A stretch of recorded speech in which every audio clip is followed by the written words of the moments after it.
highly requested. So I put up a thing on my social media basically saying I needed video ideas for my channel, and this one was actually the most requested. I think I had about 9 requests for this certain video, so I was like, okay, let me do it. So a bunch of people asked about advice, how to make a young marriage, or not even marriage, because everybody not ready for this, or just a relationship work when you're young and you're living together. So how do you do it? So I have like a bunch of tips that I have just wrote down, and I just decided to come on and talk to you guys about it today. So without further ado, let's get into the video. Number one is communication. It's never about what you say, always about how you say it. So for me, I know my husband loves to play the video game, and sometimes he gets a little bit carried away on the video game. So instead of me going off as complete, a-hole and being like, you've been playing the game all day, how about you bring your in here and spend some time with your family? I can be like, babe, do you want to watch a movie? You've been on a game all day. Would you like to watch a movie with us? You want to treat your partner how you want to be treated, if that makes sense. So yes, it's always communication. You have to communicate things that you like, things that you dislike, because your partner is not a mind reader. They can't read your mind, so you have to communicate with them. We are not 2 years old anymore. We are young adults, so we should know how to hold a conversation with one another, to let the other one know what we like or what we dislike. So I know for us, communication is number one on the list for us. So I felt the need to talk about communication first. So without further ado, on to one of the next bigger ones: social media. Social media plays a huge part in all of our day-to-day lives. Everybody has Snapchat, Facebook, Instagram, Twitter. You need to talk about, falls back on communication, you need to talk about things that you like, things that you dislike. Are you okay with your partner liking other people's, like other females' pictures? Are you okay with your partner conversating with other people? For us personally, we don't do all that, because I'm the only one he need to be liking. But no, seriously, we don't do all that, just because it's more problems that we really just don't need. So yeah, talk about social media. Are you guys gonna have social media? Are you guys gonna have joint accounts? Because joint social media accounts for couples is becoming more and more of a thing these days. We don't have joint accounts, but we also set boundaries. So I think both of us understand those boundaries. So that's that. Boundaries. So when you are in a relationship, or when you are married to someone, you are with that person. Like I was sure to tell my husband, I am married to you. I am not married to your mom, to your dad, to your brother. So I'm married to you.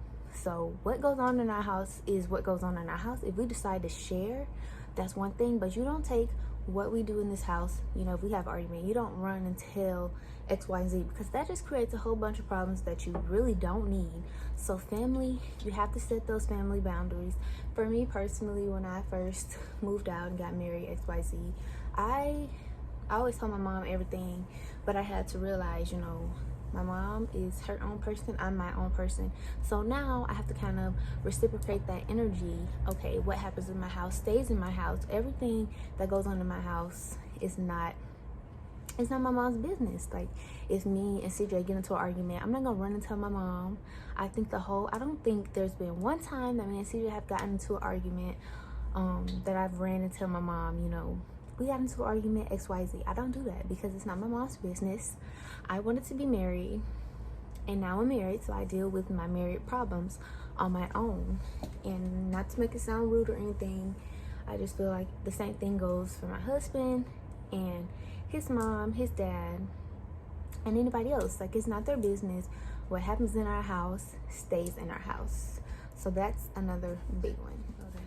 So another big one for us in our house is finances. So when my husband and I first got married, my father-in-law always told us the two main things in a marriage are going to be the finances and the communications. If the finances and communication is off, throw the whole relationship away, because it ain't gonna work. So for us, finances. So first off, where CJ and I from, it's a little bitty city. You know, everybody be minding our business, or they used to. When we first got married and all that, everybody was minding our business. So for my young military couples out there, I know you have heard it. I know they say people in the military only get married for the money. This is me looking for the money. What money? What money? What money do you get married for? So the only money that you get when you marry, when you get married in the military, you know, they give you like BAH. And if you like us and you're overseas, then you're gonna get OHA. Yeah, OHA. But it's really not a lot of money. Like, it's not like they're giving you $10,000 a month and boom. No, you don't really get no money. So I don't ignore that, y'all. You have to ignore that. So yes, for finances, some things that you need to talk about and set boundaries for are bank accounts. Are you gonna have one bank account? Are you both gonna have a bank account? How is it gonna work? Are you going to conjoin? And like, what are you gonna do? So for my husband and I, we have one account with 2 cards. That's just how it's always been, and we just spend as we want, as we need to.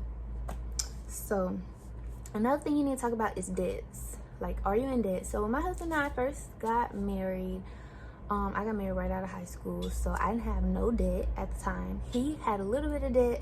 He had 1 credit card, and it wasn't a big deal. Like, it wasn't a big, huge debt. But if you are older, or if you and your partner, you know, in your 20s and you've acquired a little bit of debt along the way, you want to sit down, you want to talk about your debt, and you want to basically strategize a plan to repay your debt. If you are not familiar with Dave Ramsey, you should look Dave Ramsey up, because Dave Ramsey and the snowball debt repayment method is basically how we repay our debt. So if you want to look that up, feel free to do that.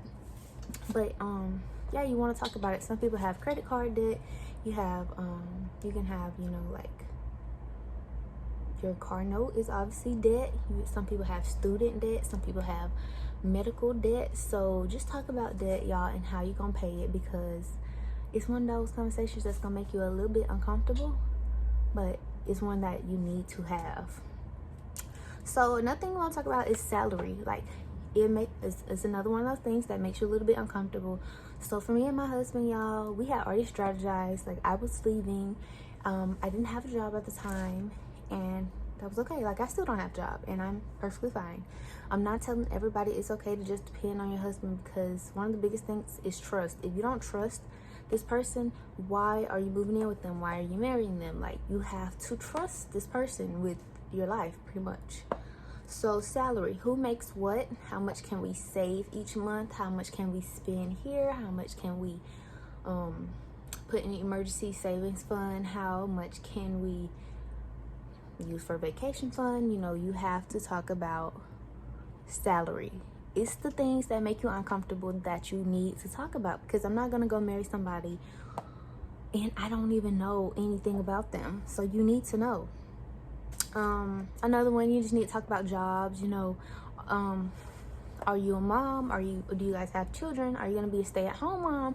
Are you gonna get a job? Are the kids gonna go to daycare? These are things you need to talk about, because as far as for me, as you guys, a lot of you guys know, I'm a stay-at-home mom because daycare is expensive, and also because I don't really want my child going to daycare if I can afford to stay home with him versus sending him to daycare. I just choose to do that, and that's my business, you know. A lot of people ask the question all the time, how do we go about me not working? You budget what you make. I'm not gonna say the military don't pay you nice, because a lot of people, you know, be like, the military don't pay you nothing. Like, they don't pay you a lot, but you get paid a decent amount. It's not about how much you make, it's about how you manage what you make. People always ask, how do you guys afford nice cars, nice place to stay? How do you live the life that you live? It's simple. You budget the money that you have, you save, and you learn to live within your means. And if you can't buy it twice, don't buy it at all. All right. Next thing we want to talk about is credit. Credit, the big old C word that runs our lives these days. So living in Japan, I am starstruck to find out they don't, you know, do this whole credit thing. But since I'm still an American, I still got to deal with it. So you want to talk about credit, you want to make sure that you guys are basically on the same page. So when CJ and I got married, I was fresh out of high school. You know, my credit was nice because my mom had added me as authorized users on all of her credit cards when I was about 15. So I think my credit score right out of high school was about 720. And CJ's was a little bit under mine. Maybe he was right at 700, I think. But for us to be young, we have very nice credit and we have obtained very nice credit. So when you have nice credit, that's how you get nice things. You can have $45,000 cash to go drop on a brand new Mercedes, but if your credit is trash, what they gonna be looking at more, you know? You can credit is everything. So you want to talk about it. It's another one of those things that makes everything uncomfortable, but you want to talk about it because it needs to be talked about. Okay guys, so another big one is bills. You need to talk about the bills. Who's gonna pay what? Are you guys gonna split everything down the middle and everybody's gonna pay 50-50? Are you guys gonna do, you know, a 80-20 split? How are you going to pay these bills? Because they have to get paid some kind of way. So you need to strategize a plan on how. Sorry guys, there's something in my eye.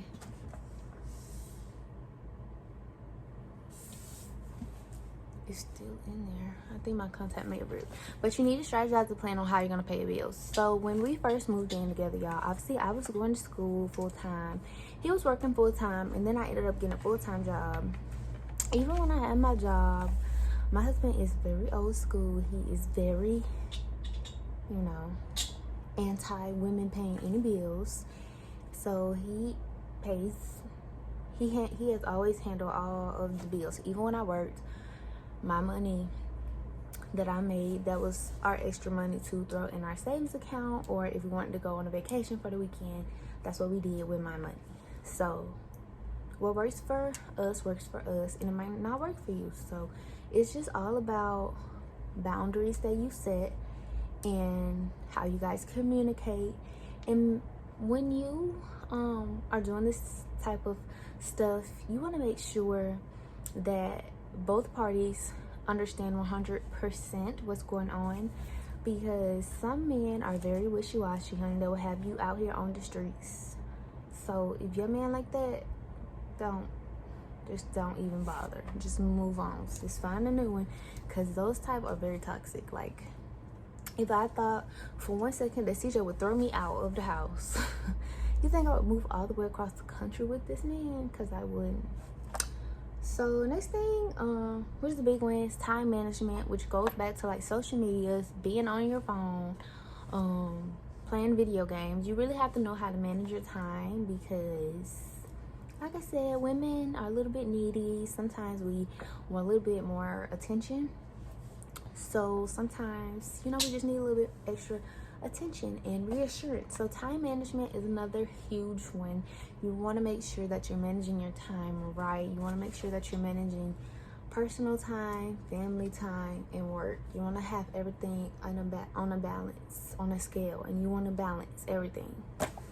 So another one is trust. You have to trust your partner. If you don't trust your partner, what are you guys doing? So for us, another question that I always get, people always ask, like, how did we decide we was gonna get married? Like, how do we do this? So long story short, we eloped. We just ran away and we just did it. If you guys want a story time on that, let me know, because I will definitely do a story time. I did it, so I will do a story time. But yes, you want to be able to 110% trust the person. I trusted CJ with my whole life, and I still do. Like, if this person will take a bullet for you, don't trust them. Like, so essentially, I had just graduated, and we had been talking about, you know, getting married, XYZ. We kind of had threw the idea up to my mom, which it was immediately shot down. My mom was not going for it. nobody was 100% behind us except for my father-in-law. Why? Because he had did the same thing with CJ's mom. He had already been there, so he was there for us 100%. Like, whether it worked or did not work, he was there behind us 110%. And basically I moved out, and I think I graduated in May. In, I want to say, March, he had went and got our first apartment, and we had bought furniture. I was working at McDonald's at the time. I was saving all my money, y'all, buying furniture for our house, and I basically had a whole double life that none of my family knew about. Like, I had already had an apartment, I had furniture, I had we had already talked about it. So me and my husband's brother graduated together, same class, same school. So my husband was coming home for our graduation, and at the time I had already packed my stuff, y'all. I was ready to go. Me and my mom were not talking. She was mad at me because she wanted me to stay and go to college at home, and I didn't want to. She didn't want me to get married. She felt like, I was just throwing my life away. So we had already talked about it. Pretty much when he left to go back to Florida, I was going with him, and I was gonna have all of my stuff packed and ready. But like I said, that's a whole nother video for a whole nother time. If you guys want a story time on that and all of its juiciness, let me know, because I will happily do a story time on it. But anyways, I basically had to trust this man to move me all the way from Alabama to Florida, and I had to trust that he was going to be able to financially handle me and him and our house. So yeah, I trusted him fully. I knew him like a book. Like, I knew him like a book, and I trusted him wholeheartedly, and I still do. And if I had to redo any of our journey, y'all, I would do it all over again in a heartbeat. Because when I say it's a story to tell, like, it's a story to tell. So I feel like I'm just end up doing this story time anyways. Like, I'm gonna do it. Okay. And the last one on my list is insecurities. You need to know your partner's insecurities, because like CJ and I, we joke with each other all the time. I'll be like, look at that big old stomach, or he'll be like at me, look at that big old stomach. If your partner's insecure pretty much about their weight, XYZ, don't be a jerk and joke on them, because people are really insecure these days, and words can hurt. So if you don't think your partner can handle it, don't give it. Like, don't do it. And yeah, the last thing that I want to talk to you guys about is tips about relocating. If you are a young military couple, a few tips that I want to give you guys. Tips about relocating, guys. First of all, do not be scared of change, because change is good. Difficult roads lead to beautiful destinations. That's one of my quotes that I have lived by since me and CJ eloped, y'all. Difficult roads lead to beautiful destinations. Do not be scared of change. Embrace the change. Embrace your new city, your new life, whatever you're doing, y'all. You have to embrace it, because if you don't embrace it, who will? You have to be 110% in. You also have to be positive and optimistic about wherever you're going, or whatever it is. You have to be optimistic. Like, if you're not optimistic about it, it probably is not gonna work. So when I moved to Florida, I was so excited just to get out of Alabama and see something new scenery. I was just so excited, y'all, and I embraced everything that came with it. Like, everything, even to now, to us being 2 full days away from home, or that's what layovers, but if you just get a straight flight, we are 15 and a half hours away from home. So even with me being in a different country, in a foreign country, I embraced it, and I still do. When I found out we were moving here, I was very scared. Not so much scared in the sense of I'm scared to move here with my partner, more so scared about the huge change. Like, this isn't like going from Texas to California. This is going from America and being around Americans to going to Japan, Asia, and being around Japanese people. And the cultural differences in the language barrier is what I was most scared of, but now that I'm here, I absolutely love it. And like I said, beautiful okay, sorry. Like I said, difficult roads lead to beautiful destinations. I wouldn't change a thing about us being here, where we live, the everything is just, I just love it. Go with the flow, y'all. Trust.